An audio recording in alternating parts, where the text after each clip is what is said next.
E simbora, meu povo, hoje é 5 de março de 2025, quarta-feira de cinzas. Eu sou o Paulo Mansur, participe com a gente. Mande aí zap da população, DDD 11 96783 6666. Roda a vinheta, é Rádio Polícia.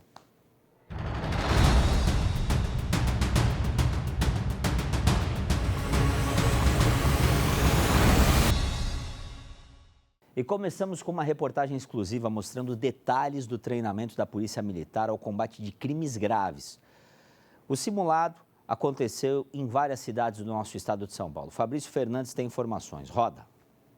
As forças de segurança do nosso estado estão sempre em constante treinamento. Diversas ações aconteceram nas últimas semanas. Em Campinas, o simulado foi em um shopping. A ação começou no Centro de Operações da PM e terminou com a prisão e também atendimento médico destas vítimas que estavam em uma loja.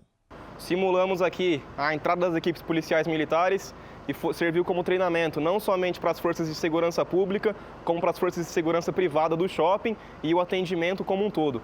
Para nós é importantíssimo esse tipo de simulação para treinarmos a integração entre essas forças, entre todos os atendimentos, seja de socorro do próprio shopping, seja de socorro por parte dos bombeiros e o atendimento específico da Polícia Militar. E o resultado disso como um todo é que não somente a Polícia Militar, mas que todos os integrantes aí que atendem a população façam isso de maneira cada vez melhor. Já na região de Ribeirão Preto, um ataque a carro forte aterrorizou motoristas que estavam em uma estrada. Para estar cada vez mais preparado para estes crimes, homens do 3º Batalhão da PM treinaram tempo de resposta para agir em situações como essa. Houve também um simulado semelhante em Barretos. Ocupado aí pelos indivíduos, estão desembarcados, estão no visual aí indivíduos com arma longa, que é sério.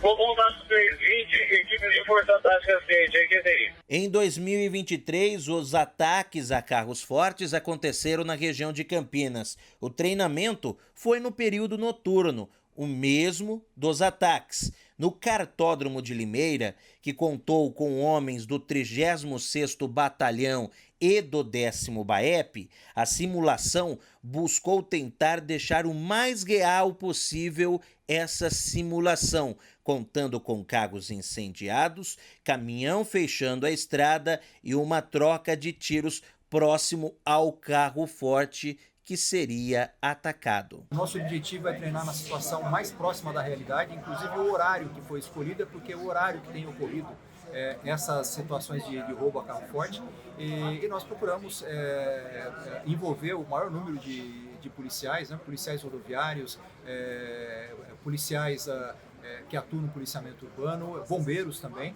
tem uma participação importante, né, nesse tipo de ocorrência. Né? Então nós tivemos a participação da Polícia Civil também, uma preleção da Polícia Civil com relação à preocupação dos policiais preservarem evidências, preservarem provas digitais, para que esses dados são muito importantes para a investigação. Então a parte que afeta a Polícia Civil. Então nós tivemos aí a ajuda do pessoal da DEIC de Piracicaba. Em Araçatuba, o treinamento foi focado para ações graves, principalmente no período noturno. Já na região de Rio Preto, homens do BAEP, Batalhão de Ações Especiais de Polícia, realizaram treinamento no aeroporto da cidade. A simulação aconteceu no entorno de uma aeronave, onde estariam criminosos. Houve negociação e a rendição dos bandidos que saíram do avião. Já em Presidente Prudente, equipes do BAEP e do Batalhão de Área acabou treinando contra a quadrilha do Novo Cangaço. As ações aconteceram nas principais vias. E em Dracena, homens do 25º Batalhão passaram primeiro por uma aula teórica antes de ir para as ruas. Durante o patrulhamento, a simulação de um ataque contra a equipe da PM.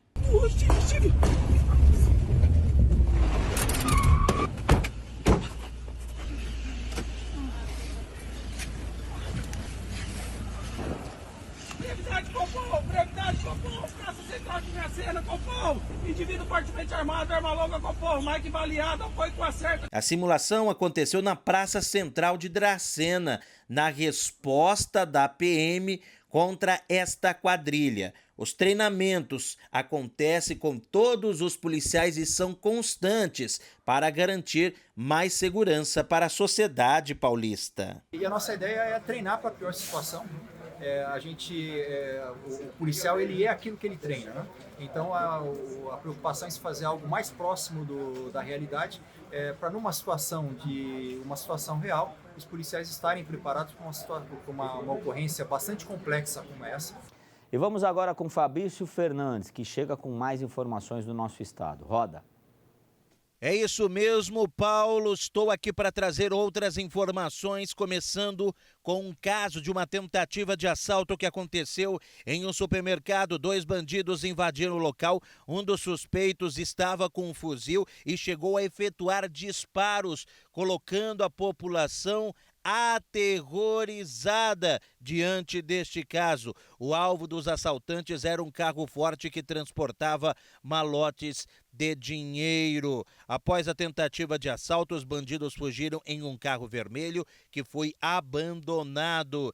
Em seguida, pegaram o outro veículo e esta dupla conseguiu fugir. Tiroteio que causou pânico entre clientes que correram desesperados. Apesar deste caso violento, ninguém se feriu. Vem pra cá porque eu quero falar de mais um caso do golpe do amor que aconteceu em nosso estado. Um homem acabou marcando um encontro depois de conversar com uma suposta mulher por 15 dias em um aplicativo de relacionamento.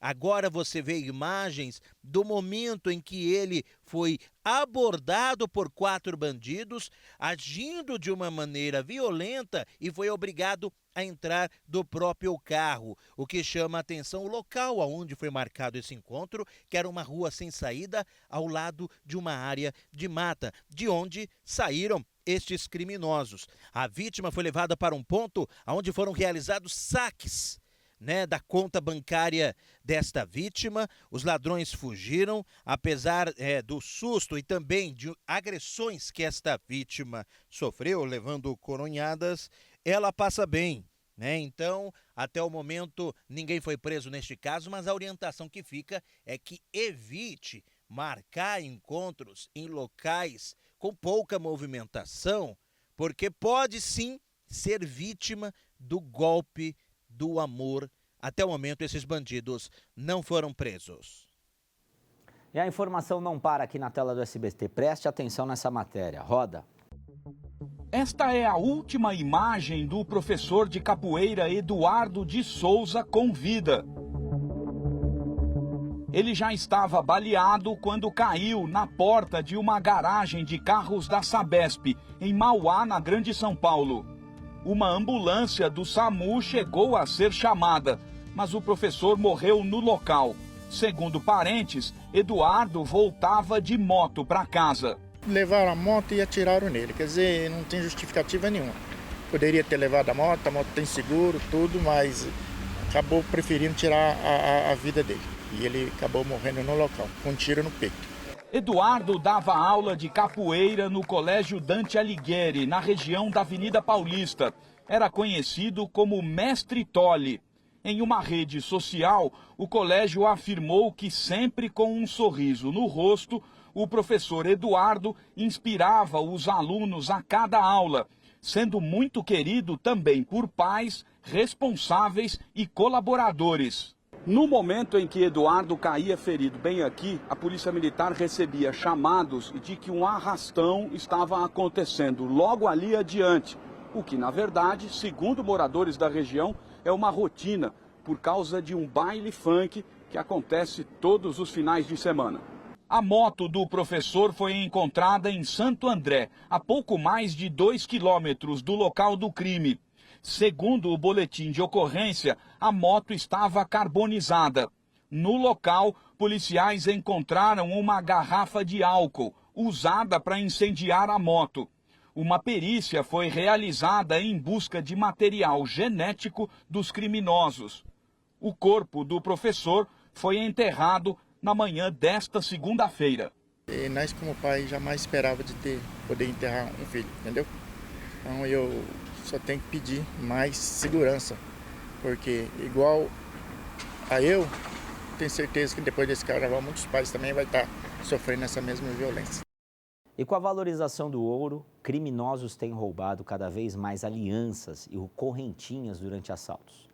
A venda é simples e geralmente não depende de apresentação de qualquer certificado. Veja os detalhes nessa matéria. Roda. O ladrão de camiseta azul e boné preto passa e olha atentamente para o pescoço do idoso. É uma corrente de ouro. Ele para e aguarda o momento de atacar a vítima. O idoso fica desnorteado. No último fim de semana, a tentativa violenta de roubo da aliança de uma médica de 67 anos é também assustadora. Um ladrão até mordeu o dedo dela para arrancar a joia. O outro, que a espancou, foi preso 2 dias depois. Nos casos de roubos de joias, os ladrões se beneficiam de alguns detalhes. É o tipo de crime que faz os olhos dos criminosos brilharem de tanto interesse, principalmente em momentos em que o ouro está em alta. No ano passado, o metal se valorizou 27%. Além disso, tem a facilidade para passar o produto do roubo adiante e, ao mesmo tempo, é difícil rastreá-lo. E tem mais, né? Comprador é o que não falta. Em áreas de comércio popular, são frequentes anúncios como estes: compre o ouro. É uma atividade legal, desde que o comerciante só compre sabendo a procedência do produto. Ao não cumprir essa exigência, pode passar a receptador, aquele que recebe produtos roubados. Nosso produtor simulou o interesse de vender uma aliança. Ele abordou uma pessoa fazendo propaganda numa rua da capital paulista. Faço para fazer uma avaliação da minha aliança, cara. Ouro ou prata? Ouro. 270 gramas. Eles seguiram para uma sala para negociar a peça. Quanto que deu? Dá R$1.000. Nesta outra loja, nenhum comprovante de propriedade foi exigido para a venda. Eu vou pegar o certificado e te trago aqui, pode ser? Não, mas necessariamente não precisa, não. Não precisa de certificado, não? Este advogado criminalista defende que as autoridades foquem nos receptadores, começando pelas lojas. Ter uma fiscalização muito forte do poder público, a exigência de que esse vendedor trabalhe com a garantia, com a origem dessa mercadoria é fundamental. Ah, ele veio de uma loja tal? Onde que está o certificado de venda dessa mercadoria? Ah, está aqui, então eu compro. O Código Penal prevê para o crime de receptação de 1 a 4 anos de cadeia, mas a maioria dos acusados pega no máximo pena alternativa. Se for loja, aí vai de 3 a 8 anos. O roubo dá de 4 a 10. É importante a gente entender que o receptador ele é tão bandido quanto a pessoa que vai roubar alguém na sua casa, que vai roubar alguém na rua, porque esse ladrão só existe porque existe um receptador. Os roubos, em geral, diminuíram em São Paulo no ano passado, mas é o crime que a cada registro faz crescer a sensação de insegurança. Para este comerciante, ficou trauma após sofrer um assalto. Ladrões em 2 motos nem quiseram saber do celular no bolso dele.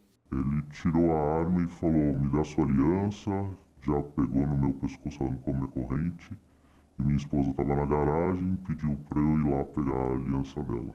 Estamos os dois sem aliança e é isso, a gente fica... dá até uma batedeira, assim, quando para uma moto do seu lado que você está andando na rua. Só nesse ano, uma gigante da tecnologia removeu mais de 116 mil páginas ligadas a golpistas do amor. Criminosos que conquistaram vítimas pela internet para obter dinheiro. Olha só. Começou com uma amizade no Facebook. Virou um amor platônico, cheio de expectativas. Ele chegou colhendo informações da vida dela, os sonhos que ela tinha, e depois disso ele foi utilizando de maneira que ele conseguiu tudo que ele queria. A vítima foi a mãe da Suelen, que havia acabado de ficar viúva e pensou que aquela era a chance de recomeçar. Você é meu amor, você é minha vida. 6 meses depois, o golpista conseguiu o que queria. Ela dispôs do valor de R$60 mil, que era para comprar uma casinha no interior da Bahia. Esse é o chamado golpe do amor, que, segundo esta advogada criminalista, começou a crescer durante a pandemia, quando as pessoas se isolavam em casa. O perfil? Mulheres que têm entre 25 e 60 anos, com escolaridade. Se tratam de pessoas do quê? Que nós temos um poder aquisitivo alto, porque é isso que o estelionatário visa, ele visa dinheiro. Enquanto aplica o golpe, o criminoso não faz ameaças nem agride fisicamente a vítima. A violência é psicológica e acontece quase sempre pela internet. A situação é tão séria que a empresa que administra as principais redes sociais no mundo passou a ficar de olho nesse tipo de crime. A Meta, dona do Facebook, WhatsApp e Instagram, divulgou um alerta para golpes amorosos na internet. Só em 2024, a empresa retirou do ar das plataformas quase 410 mil contas utilizadas por golpistas. Eles se passam até por pessoas famosas. No início do mês, uma idosa de 69 anos que acreditava estar num relacionamento amoroso com o bilionário Elon Musk perdeu mais de R$150 mil. A Polícia Civil de Goiás acredita que uma quadrilha esteja por trás do crime. Ele tira da vítima o que ela tem mais de noção de confiança. Ela não espera aquilo lá, ela age de boa vontade, ela realmente se encanta com a história dele, que normalmente é uma história que mexe com compaixão ao outro. No caso da mãe da Suelen, mexeu com a família toda. Ela, que é advogada, passou a defender mulheres vítimas do mesmo golpe que a mãe sofreu. E ela se viu envolvida no sonho de ir para o interior, de viver um romance, né? E uma pessoa idosa acabou de perder o companheiro, então ali ela embarcou nessa aventura, né? Nesse conto de fadas, por assim dizer, né? Imagens de vítimas de criminosos no estado de São Paulo têm chocado pais. Nos registros há algo em comum. Os alvos dos ladrões praticam exercício físico. Vejam detalhes nessa reportagem, olha só. Este relato foi publicado pelo Claudemir pouco depois do assalto. Acabei de ser roubado aqui, ó. Falou, vai, dá o relógio, dá o celular. Aí levou meu relógio, levou meu anel. O celular, graças a Deus, eu sempre coloco a pochete por dentro da calça. Ele havia saído para correr quando foi alvo de criminosos em Sorocaba, a 110 quilômetros de São Paulo. Já era 6 e pouco da manhã, quase 7. Mas você vê como que eles não estão nem aí, né? Como eles estão acostumados com a impunidade, que qualquer horário é horário para eles, né? No fim de semana passado, essa médica de 67 anos também se exercitava quando foi espancada por bandidos na zona oeste da capital paulista. Eles morderam o dedo dela porque queriam a aliança e também a agrediram com 7 chutes. Os ladrões terminaram fugindo sem levar nada. Nesta segunda-feira, a vítima conversou com o SBT. Há mais de 15 anos que eu corro nessa avenida e agora eu estou aqui na UTI, à base de morfina, né? Porque eu tive fratura de costela, tive fratura de vértebra. A aliança fica muitos anos, né, no dedo e com o tempo ela vai ficando lá presa. Aí eu falei que não saía. Aí ele tentou tirar na dentada mesmo. E aí, como ele não conseguiu, ele me agrediu, deu vários socos nas minhas costas. Também na capital, na última quinta-feira, o ciclista Victor Medrado foi alvo de um ataque covarde de assaltantes durante um roubo de celular. O rapaz, mesmo sem reagir, foi morto a tiros. Todos esses casos têm algo em comum. As vítimas eram pessoas que estavam praticando atividades físicas e pareciam despreocupadas com a possível ação de bandidos. Não deveria ser assim, mas a alternativa para tentar se proteger, segundo especialistas em segurança pública, é evitar cada vez mais estar sozinho na prática de exercícios. Procurar os locais com mais movimento, mais iluminados, se possível, fazer atividades em grupos, nunca reagir, não tentar conversar com o criminoso, eu vou explicar, eu vou falar, não. Obedeça ao que ele pedir. Após ser alvo dos ladrões, a médica Marília agora pretende não correr mais de madrugada. Da próxima vez eles me matam, né? Então eu não vou mais nesse horário. Eu nunca mais vou correr e fazer atividade física esse horário.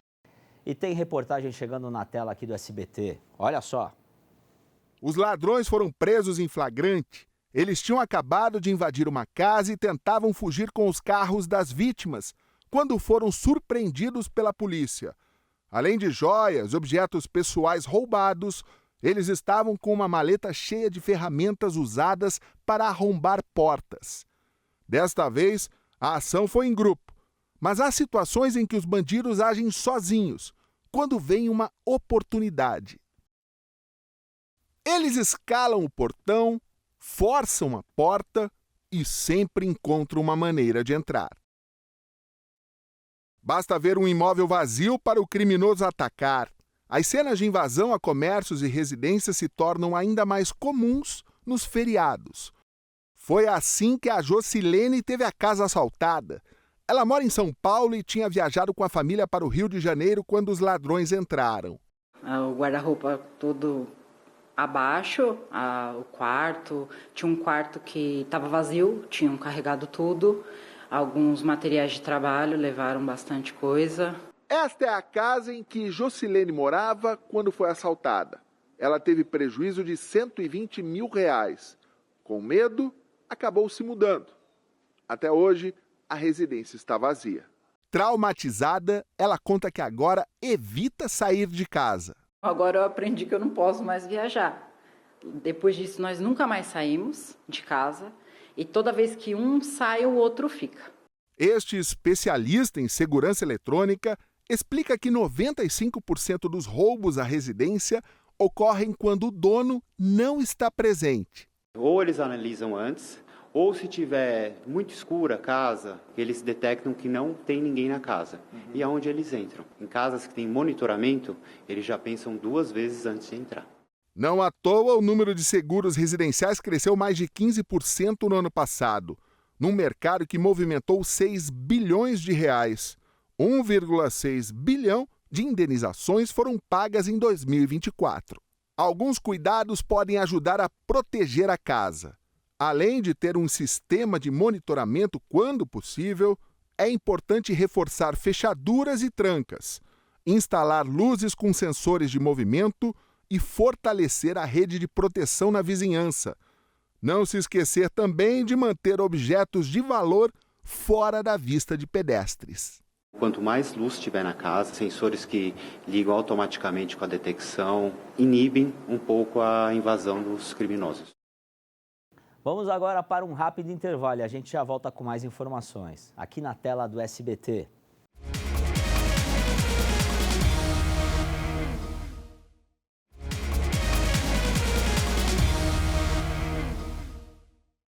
E vamos agora com Fabrício Fernandes, que chega com mais informações do nosso estado. Roda. É isso mesmo, Paulo Mansur. Estou aqui de volta para trazer mais informações. Um caso chocante. Um rapaz de 18 anos foi preso por ter matado a própria mãe.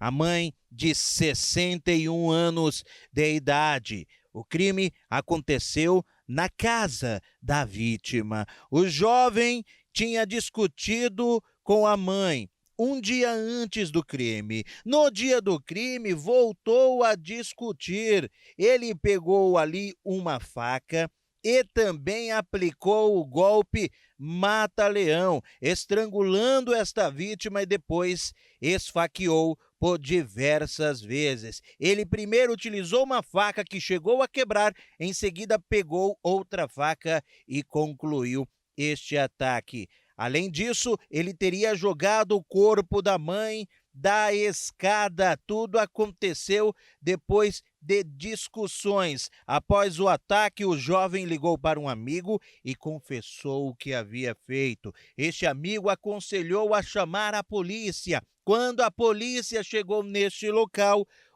a mulher já estava sem vida. O local foi isolado para a realização da perícia. O celular do jovem foi apreendido para análise da polícia. O pai do rapaz prestou depoimento e disse que a relação entre a mãe e o filho era conturbada. Inclusive, a Polícia Civil já ouviu o jovem, que demonstrou frieza e em nenhum momento apareceu abalado pelo crime que aconteceu em uma casa na cidade de Santo André. E a informação não para aqui na tela do SBT. Preste atenção nessa matéria, olha só. Alex buscou sozinho o tratamento depois de perder R$25 mil em apostas online. Está internado há 2 semanas e pediu para conversar com a gente. Eu quis me expor porque muita gente precisa entender o real motivo do que está acontecendo, sabe? Não é simples, os influencers, eles mentem. Infelizmente, eles mentem. Não é só uma divulgação que eles fazem. Aparece eles fazendo esses jogos e eles sempre ganham nos jogos. Nunca aparece eles perdendo, entendeu? Influenciado, passou meses jogando online. Gastou salários, economias e ainda pegou dinheiro emprestado. Agora fez uma lista para quitar as dívidas e recomeçar. Eu criei na minha mente que para eu estar em paz comigo mesmo, eu quero pagar essas pessoas.